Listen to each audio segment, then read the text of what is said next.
Julian, welcome. It's been reported that Wikileaks has released more classified documents than the rest of the world's media combined. Can that possibly be true?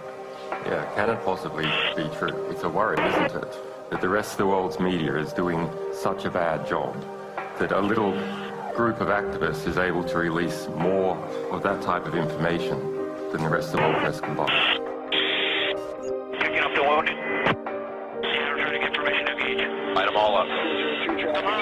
Come on, fire. Good evening. They're the secret files from the Iraq Die internetplattform Wikileaks fast. Det är webbplatsen Wikileaks som publicerat omkring 400 000 sidor hemligstämplade amerikanska dokument. WikiLeaks have made public the most extensive classified military and diplomatic material ever. What they've released is challenging and provoking governments with skeletons in their cupboards all over the world. We should condemn the disclosure of any classified information by individuals and organizations. The people who are in power will not give that power away freely. That is just unfortunately a fact of nature. The Defense Department demands that WikiLeaks return immediately all versions of documents obtained directly or indirectly from the Department of Defense databases or records. It's only now that the true story behind the development of this closed organization is coming to light. But while the world's discussing whether Assange is a rapist or a saint, WikiLeaks continue to pursue their own political agenda. Every release that we do of material has a second message, and that is we set examples.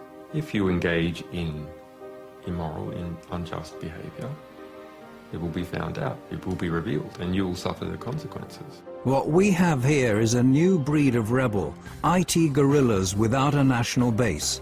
Student digs, coffee bars and server rooms, these are their command and control centers spread all over the world, and the battle's already started. There's a general in charge of 120 Defense Intelligence Agency personnel targeting this institution and its products.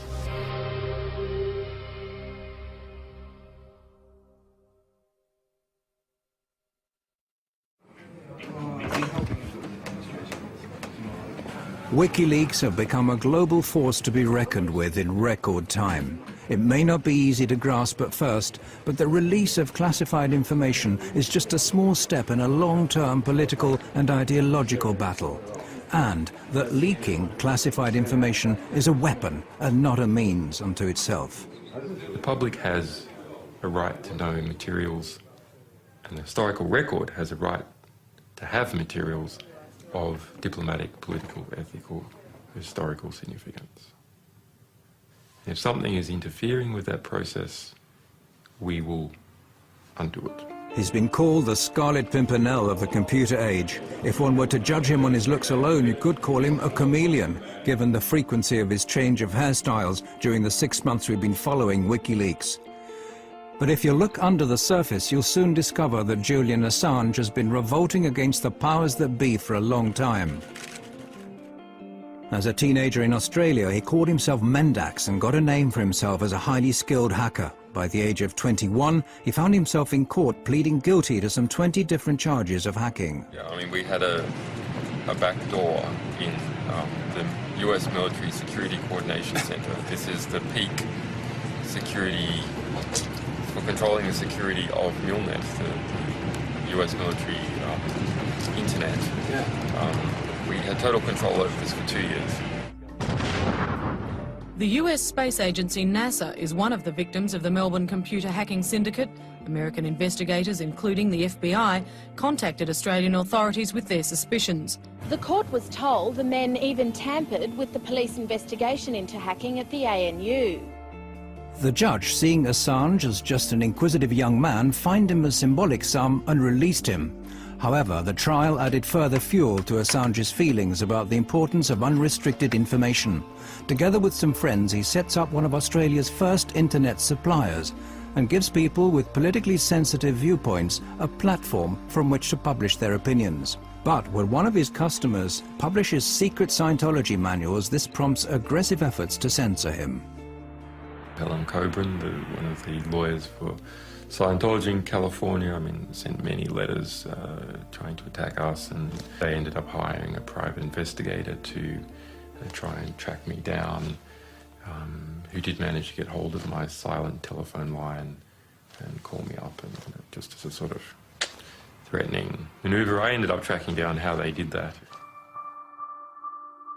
Those efforts to censor the site strengthen his conviction that something has to be done against those withholding important information from the public at large. What the problem was, there needed to be more actions that created positive reform effect. More actions that were just and corrective to injustice.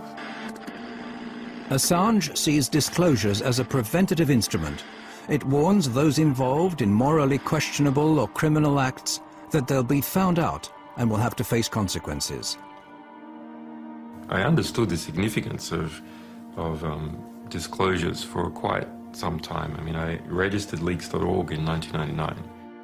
In 2006, Assange and a group of like-minded people start building up a special internet service, Wikileaks.org, exclusively for people wishing to blow the whistle on abuse of power. His fellow conspirators comprised of hackers and mathematicians. They're located around the world and communicate via a restricted mailing list.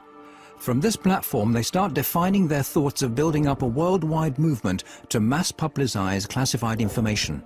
They affirm that this is the most cost-effective political weapon and that they intend to place a new star on the political firmament of man.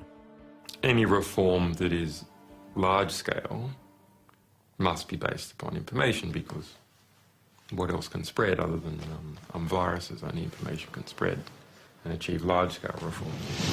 Inspired by Wikipedia, WikiLeaks distribute the leaked information to anonymous volunteers to check its authenticity and eliminate any traces of the sender's identity. It turns out that the majority of the general public has neither the time, interest or resources to analyze WikiLeaks material, but there are professionals to turn to. In 2006, we hoped that the general public would write analysis articles collaboratively. And not at all true. WikiLeaks come to the conclusion that media are the only channels that have the resources and motivation required to create a real impact. In 2007, WikiLeaks, in association with the British daily newspaper The Guardian, published evidence of former President Daniel Arap Moi having embezzled massive sums from Kenyan state funds.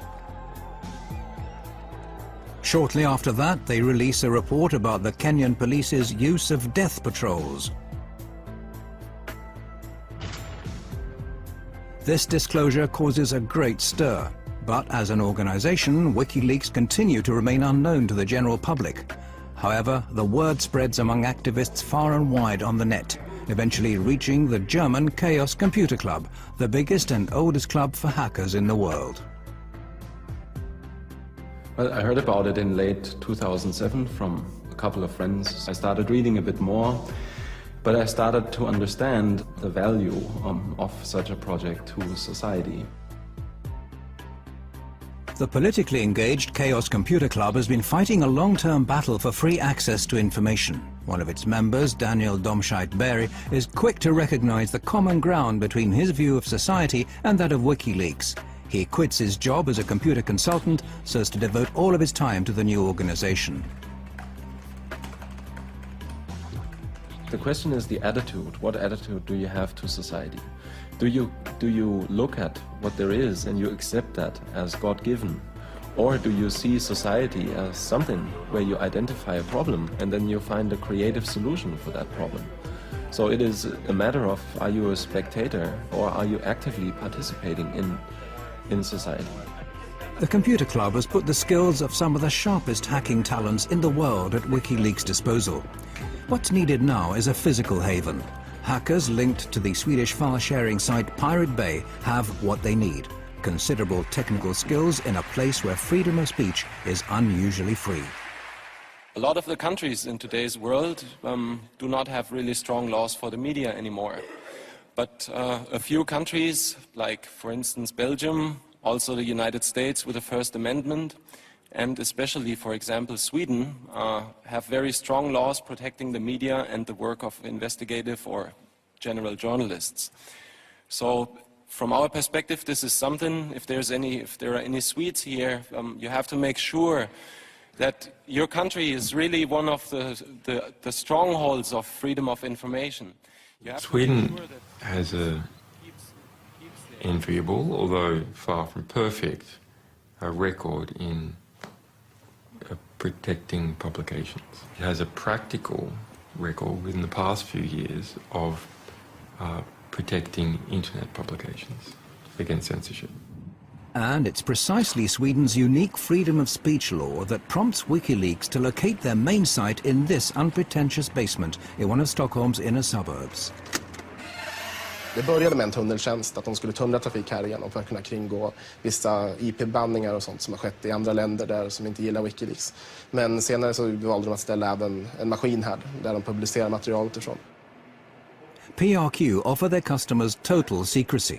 Their systems prevent anyone from eavesdropping either Wikileaks chat pages or finding out who sent what to who. Vi erbjuder dels anonymitetstjänster, så kallade VPN-tunnlar, där en klient från utsidan ansluter till våra maskiner som sen laddar ner den informationen de vill ha. Så om någon försöker spåra dem ifrån slutstationen, så att säga, där informationen kommer ifrån, så kommer de bara komma till våra maskiner. Och härifrån så lämnar inte vi ut några uppgifter om vem som hade det IP-numret vid det här tillfället. PRQ have a track record of being the hardest ISP you can find in the world. There's just no one else that bothers less about lawyers harassing them about content they are hosting. And it's just the attitude that, let's say, works very well with what Wikileaks was set out to do. Här är vår serverhall. One reason why Wikileaks need PRQ is that their operations are protected by Sweden's strict freedom of expression laws. Laws which PRQ exploit to the full. Vi accepterar allting som faller under, som är lagligt enligt svensk lag. Så accepterar vi precis allting. Oavsett hur omoraliskt eller förkastligt det kan vara i övrigt så väljer vi att inte göra några moraliska bedömningar. Det är en informationsbomb som står och väntar istället för de konventionella vapnen. Och förhoppningsvis så kan den här informationen på något sätt stoppa några av de konventionella vapnen. Det är min förhoppning. And we aren't talking about any old information. It's from these servers at PRQ that Wikileaks has, for example, made public a manual from the United States Guantanamo Bay Detention Center. A military manual leaked on the internet is revealing details of the way terrorist suspects are being treated at the U.S. naval base at Guantanamo Bay in Cuba. It tells of the use of solitary confinement and humiliation to break down the detainees mentally. Human rights groups have for years been asking the US administration for access to this manual. If you censor important material of this type, we're not just going to criticize you. We're going to take the material that you tried to censor and we're going to spray it all over the world. And we're going to stick it in our archives in a way that's never going to disappear. Encourage everyone to get copies of it. WikiLeaks' battle against censorship knows no geographical frontiers. The next step is to publish an internal report commissioned by the multinational trading company Trafigura, who are alleged to have dumped toxic waste in the Ivory Coast that caused tens of thousands of people to seek medical care. The Guardian newspaper was going to produce a big story on this, and as a result, they were gagged. The company obtained a secret order in court to gag all the press in the UK from reporting anything related to the content of that report and the fact that they had been gagged. In the US, hackers discover that the Republican presidential candidate Sarah Palin is apparently bypassing US transparency laws by using a private email account to conduct government business. WikiLeaks publishes her messages. After just 2 years, the site's made public over 1 million secret documents, but WikiLeaks as an organization continues to be largely shrouded in secrecy. Only Julian Assange and Daniel Domscheit-Berry appear in public, the latter under the pseudonym Schmidt. Okay, hello everybody. My name is Daniel Schmidt, this is Julian Assange.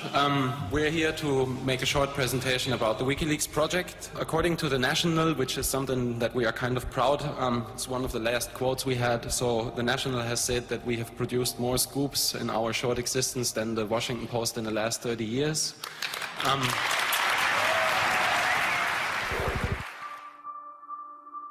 Their publication activities soon lead to counterattacks. When Wikileaks release lists of censored websites, internet service providers in a number of countries, including Thailand, China and Iran, shut them down. The more sensitive the material they publish, the more often Wikileaks become the object of lawsuits and threats. Wikileaks now attracts the attention of the US intelligence, who, in a classified report, claim that the site is a threat to national security and suggest ways of shutting it down. Priority is put on finding the individuals leaking the information. The US intelligence, however, only managed to keep the report secret a short while before it's leaked to Wikileaks. It now becomes obvious that Wikileaks need to find more and safer havens from which they can publish their information. A sequence of events now starts on an island in the middle of the North Atlantic, which, while it leads to more censorship efforts, will also create new opportunities for Wikileaks.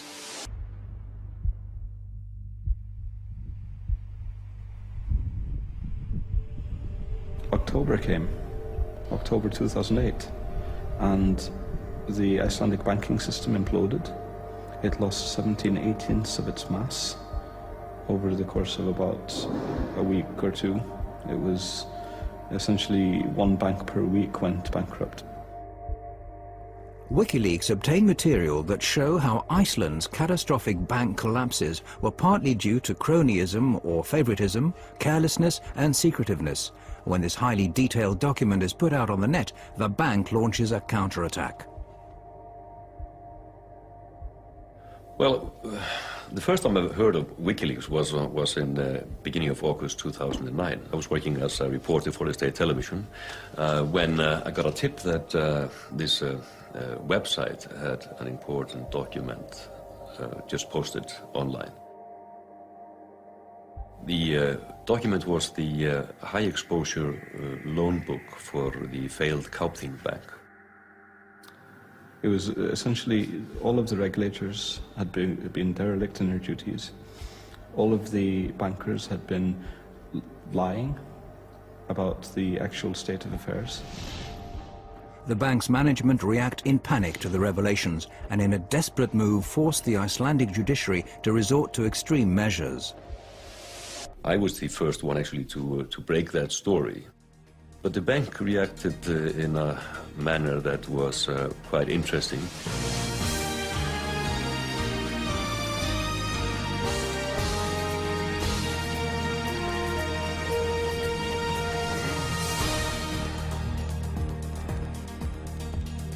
Gott kvöld, nú hefjast fréttir, laugardaginn 1. ágúst, samt ekki allar þær fréttir sem ætlum að segja ykkur. They got a gag order on the state television, actually the first and only one in the history of the Icelandic state television news department. Allir geta nálgast þau á vefsíðunni wikileaks.org, wikileaks.org. The leak lays bare the disastrous effects of the cronyism inherent in Iceland. We had failed as a country because we had not been sharing the information that we needed. We were in the middle of an information famine. That sort of eventually led to this just, let's get the WikiLeaks people here, and then when they were here, we just went, okay, is there anything you want us to do? And obviously there was. Welcome to this program. Thank you. Yes, you mentioned to me the dream that we in Iceland we should become a vanguard of publishing freedom. Yes. Absolutely. So we think. And they were presenting this idea, which they called Switzerland of Bytes, which was basically to take the tax haven model and transformed it into the transparency haven model. Why doesn't Iceland become the center for publishing in the world? Because it's going to be global. Julian and I, we were just throwing that idea out, just declaring on national television that we thought this would be the next business model for Iceland. So that felt pretty weird. Then realizing the next day that everyone wanted to talk about it. Iceland has seen some of the problems that happen when society becomes too secret. WikiLeaks gave us the nudge that we needed. We had this idea, but we didn't know what to do with it. And they came and told us, and that is an incredibly valuable thing. WikiLeaks now team up with Icelandic activists and parliamentarians and together draw up a proposal that would transform Iceland into a haven for journalism. Herbert and I, and Birgir Jónsdóttir, and Rob Concripe, and Julian Assange, the five of us sat in this hotel room for about 4 or 5 hours and wrote the entire proposal from scratch. The proposal is adopted unanimously by Iceland's parliament.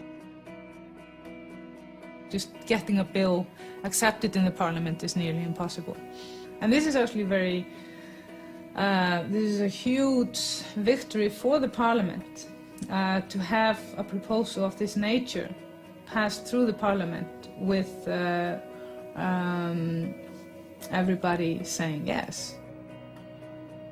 It's also a victory for WikiLeaks, who are now not only using disclosures as a weapon, but also directly influencing freedom of expression laws.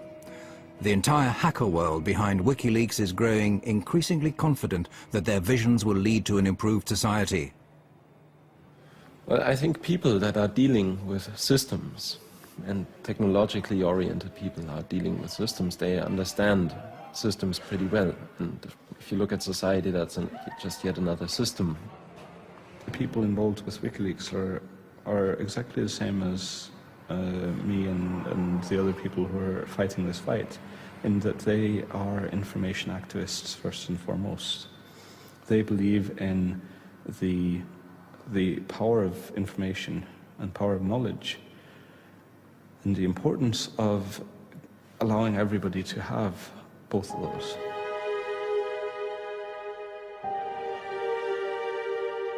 Perhaps it's similar convictions that prompt a young former American hacker to make one of the most crucial decisions of his life. Bradley Manning, serving as an intelligence analyst with the US Army in Iraq early 2010, has, just like millions of other Americans in the military or civil service, access to a massive database of classified information. He discovers indications of crime and corruption and tells another hacker, Adrian Lemo, about it.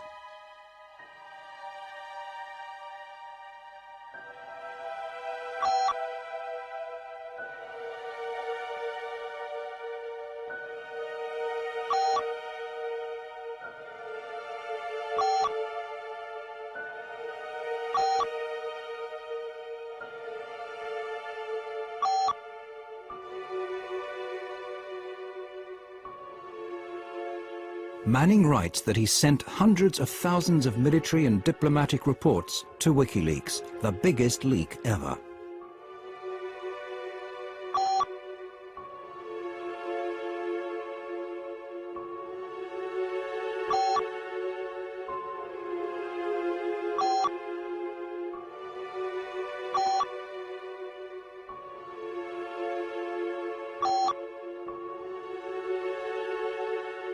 Manning puts his faith in WikiLeaks.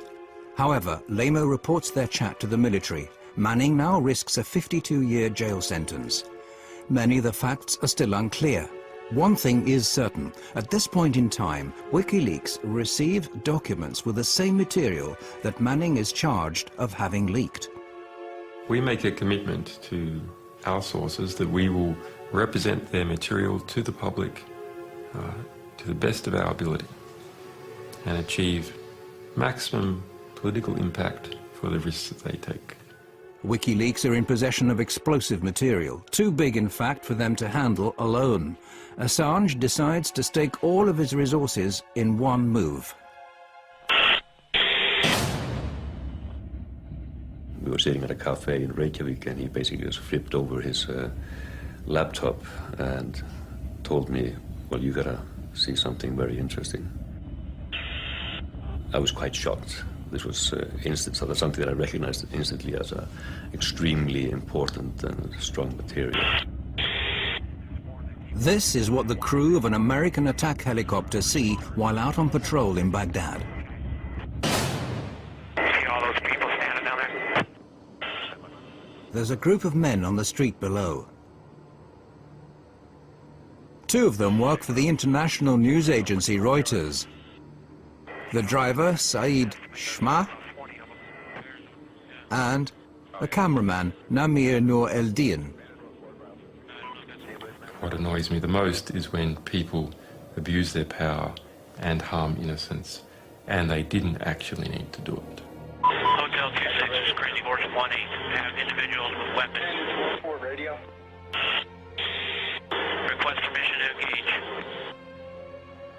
Roger that. We have no personnel east of our position. For me, personally, somebody that had spent so much effort into try to stop this war, that at least if this would be shown to people, that it might give people enough motivation to try to stop the next one. All right, we'll be engaging. Roger, go ahead. I can't get them now because they're behind that building.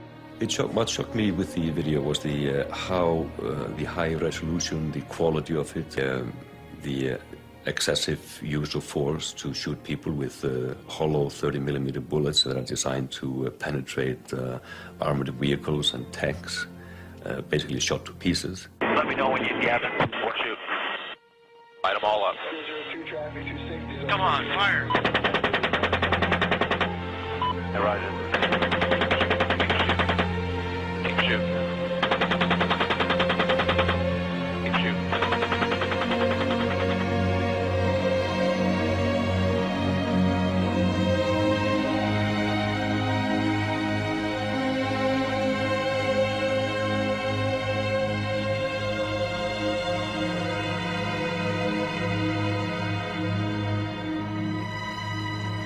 Different people argue that it was right for the United States to be in Iraq, or wrong to be in Iraq, but nonetheless, in this incident,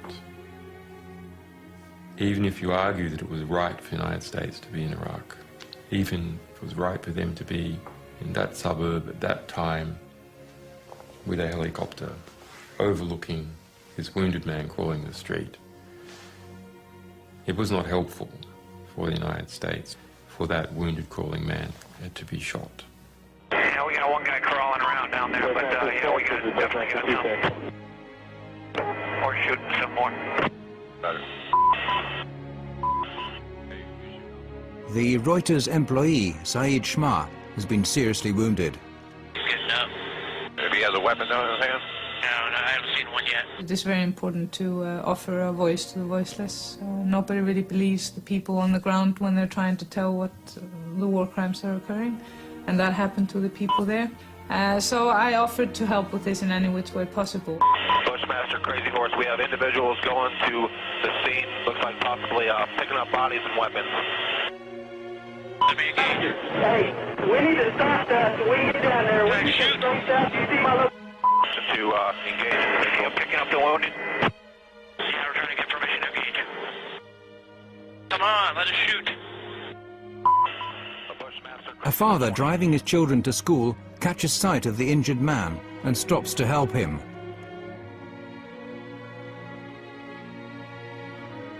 It's Bushmaster 7, go ahead.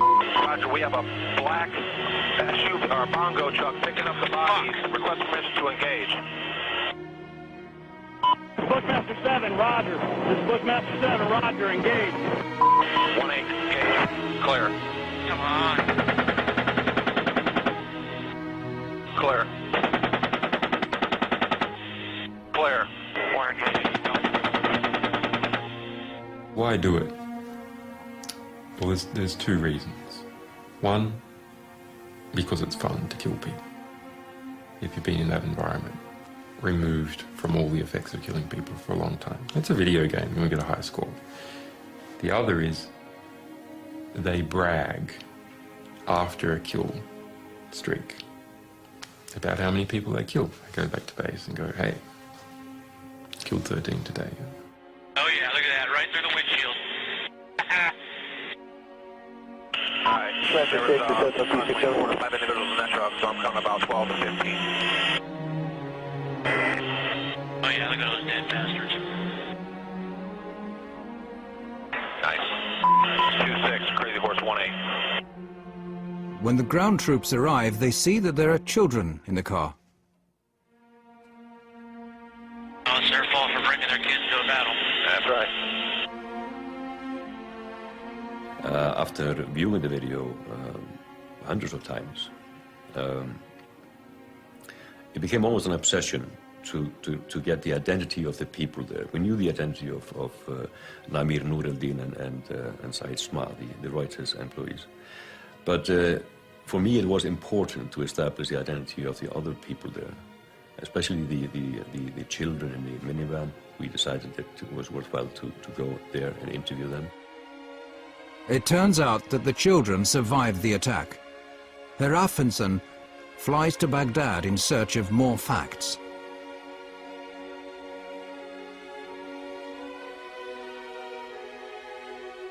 Gerist hér á þessu horni í Al-Amil-hverfinu í austurhluta Bagdad 12. júlí 2007. He traces the whereabouts of the children and shows the helicopter film to the victim's family. يعني يشيل أطفال بالسيارة يعني مسلح هذا ويشيل عائلة يعني ينزل يشوفه يفتح الباب غير هو كاميرات عنده طيار وهاي غير يشوف يعني مشاعره. I think we could fairly establish fairly well from a journalistic point of view that the reason why the minivan was there was basically a coincidence that the driver stumbled upon the scene. He was driving his kids to a tutorial. يعني الزوج ما سوى شيء غلط، نقض جريح بأنه هو يساعده، بس كانوا أطفاله وياه بالسيارة. يعني شنو مشاعره؟ شو أقول؟ شنو ذنبه هو من ضربوه وجهاله وياه بالسيارة؟ يعني ما لهم كل ذنب. On the 5th of April 2010, Wikileaks publishes the collateral murder film. The impact is no less than extraordinary. Disturbing footage apparently showing civilians being killed by the US military in Iraq. It was leaked from within the defense community to a website. Ja, det var på sajten Wikileaks som den här kontroversiella videon lades ut. Wikileaks har kallats en maktfaktor i det nya medielandskapet. Och vissa menar att det här är... By putting all their resources into the helicopter video, Wikileaks have managed to attract the attention of some of the biggest players in the news business. This is precisely what Assange needs to help him handle the rest of the leaked US material. I had been looking at this release and studying it and understanding how to come up with a way to deal with such a tremendously large volume of material that would actually not simply drown any one organization. Assange proceeds to contact the New York Times, The Guardian and Der Spiegel. He manages to persuade the chief editors of these globally respected papers to publish his material in a coordinated fashion, with Assange pulling the strings. What is new is us enforcing cooperation between competitive organizations that would otherwise be rivals to do the best by the story, as opposed to simply just doing the best by their own organization. In late July 2010, the Afghanistan reports are published at the same time and day. En av militärhistoriens största informationsläckor väcker starka reaktioner. Well, one of the biggest leaks in US military history has exposed several cover-ups over the war in Afghanistan. The real story of this material is that it's war. It's one damn thing after another. The publication of the material is met with praise as well as strong criticism. The Defense Department demands that WikiLeaks return immediately to the U.S. government all versions of documents obtained directly or indirectly from the Department of Defense databases or records. For the first time, WikiLeaks are now facing criticism that they find hard to respond to. The material includes the names of civilian Afghanis, putting them at risk of being targeted by the Taliban. The battlefield consequences of the release of these documents are potentially severe and dangerous. Mr. Assange can say whatever he likes about the greater good he thinks he and his source are doing, but the truth is they might already have on their hands the blood of some young soldier or that of an Afghan family. Releasing classified material can be very risky, but Assange says that the end justifies the means. We would have had to have released all this material without separating out any of it, or released none. The value, the extraordinary value of this historic record to the progress of that war and its potential to save lives outweighs the danger to innocence.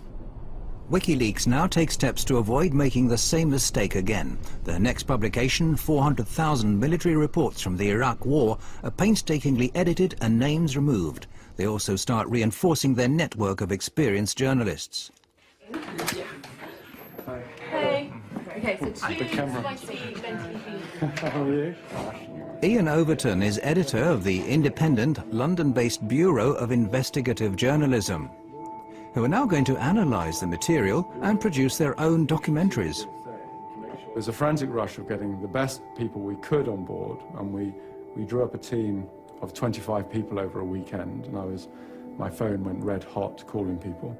It was Saturday night in the middle of August, and about sort of 5 or 6 of us at the Bureau met with Julian. About an hour later, I ended up sort of leaving the place with a USB stick full of 400,000 classified military documents. The material is essentially an encyclopedia of this war, with reports issued day by day, hour by hour, corpse by corpse. Absolutely unfiltered. These are the reports written by people on the ground straight afterwards. It's kind of the day-to-day war through their eyes. And that's new. We haven't been able to do that before, ever, really. The material tells of tens of thousands of civilian casualties, figures that the US have withheld to date. And the widespread practice of torture that the US said they'd put a stop to is still being practiced by their Iraqi allies.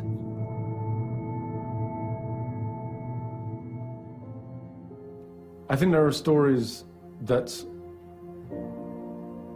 cause you, to be filled with grief. Some are incredibly harrowing. I mean, you do have children tortured to death or shot in front of parents, and it's not material you can read and not be affected by.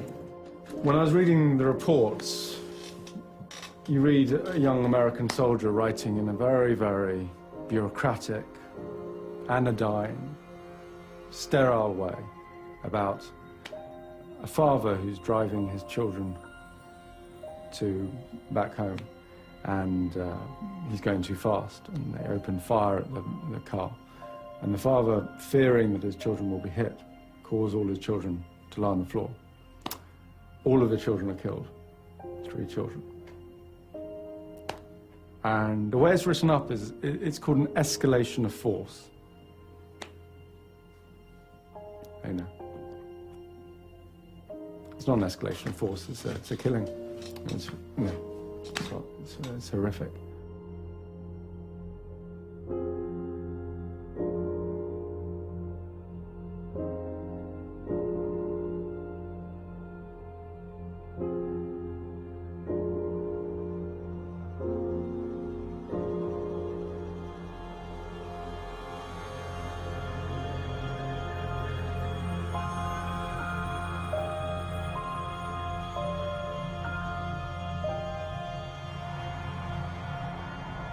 Is anything truly new in war?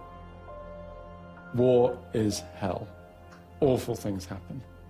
And what these logs tell us is that war is hell. They don't hide from the truth.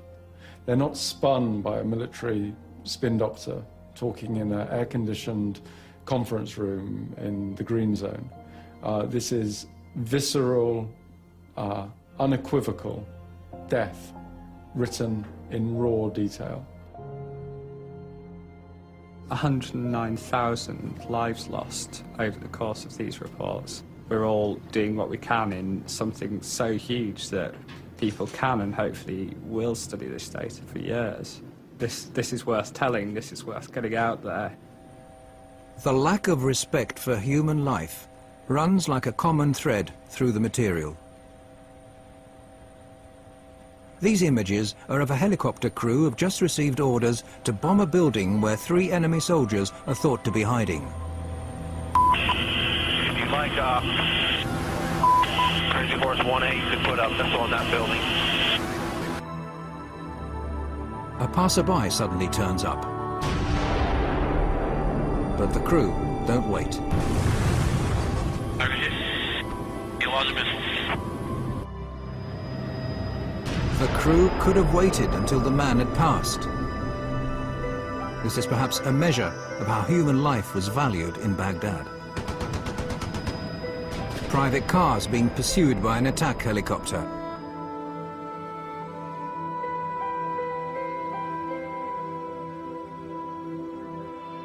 The driver gets out of the car and holds his arms up in a gesture of surrender.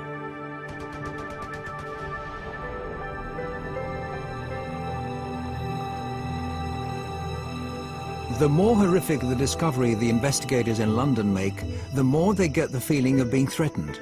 It gradually becomes obvious that someone's watching their office. I do know that I'm being listened into and monitored by forces, I don't know. I've received strange text messages from anonymous sources. I've received death threats, and they're not very nice, clearly. And particularly the one that talked about my children. I just think that was a bit unnecessary. There's op-eds in the Washington Post saying that our personnel should be kidnapped from Europe. Our sources, one alleged source, executed. Similar statements by right-wing members of the US Congress. In Washington, the influential public figure Christian Whiten is agitating for the indictment of WikiLeaks members, saying they should be treated as terrorists. There also has to be a clear punishment for people who engage in what I would consider a form of espionage, a form of political warfare. It's not an act of journalism or transparency, but an act of political war against us. The US ups its efforts to stop WikiLeaks. The payment service providers, money brokers, closed down WikiLeaks' account. American hackers suspected of having links to WikiLeaks are detained, questioned, and have their computers confiscated. At the end of the day, things involving the web, I think you find, are less mysterious and new than may meet the eye at first. If you just go beyond, I'd say, the surface, you'll find telecommunications companies that are hosting the servers or hosting the companies that in turn host this information and have made this possible. You'll find banks that provide banking services to these people. You'll find landlords who provide rent to the individuals involved. So to that extent, I'm pretty sure you can peel back the onion and find exactly what this organization is, where it conducts its activities, and which jurisdiction it's subject to most directly. However, the stronger the attacks, the greater the support WikiLeaks receive. Julian Assange has been without a fixed address for several years, but wherever he lands, activists are on hand to offer him a place to sleep and their services free of charge.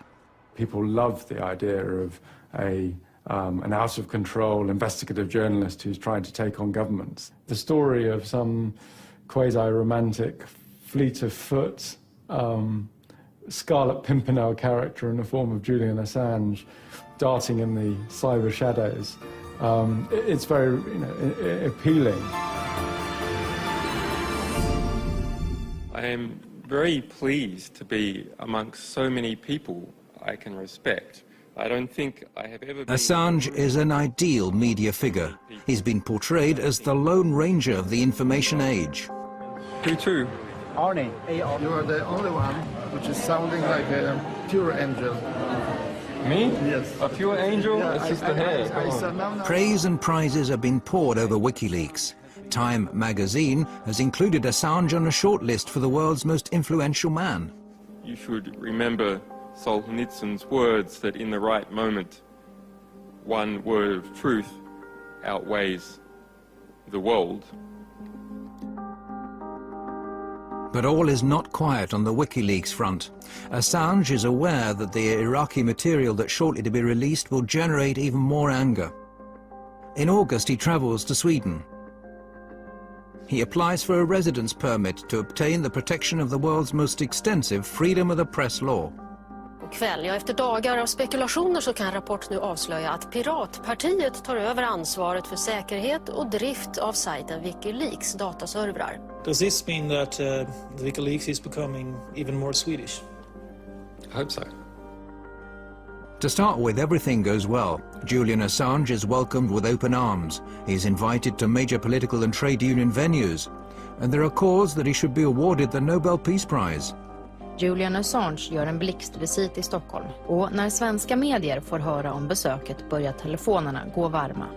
Ingen vill missa mannen bakom sidan som gjort fler avslöjanden under sin 3-åriga livstid än vad många nyhetsredaktioner tillsammans lyckats med under årtionden. A couple of days later, the picture changes dramatically.